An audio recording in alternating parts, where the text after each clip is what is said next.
امرالله صالح وایي د ولسمشر مرکه د خاطرو بیانول نه بلکې د یوې نوې مبارزې پیل دی. سلام ستړي مشئ، وخت مو په خیر.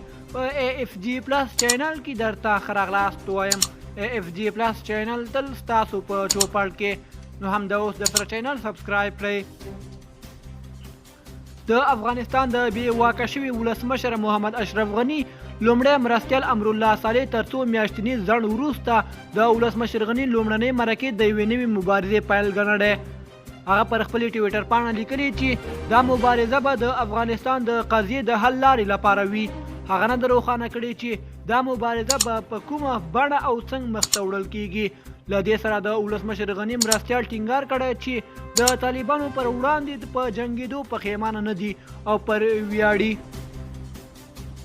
د هغه په وینا طالبان د افغانستان مالکان نه دي خو یوه برخه یې کیدای شي. صالح زیاتوي چې د ټولو افغانانو په کور د افغانستان پر تر بدلیدو په خپلې مبارزې ته دوام ورکوي.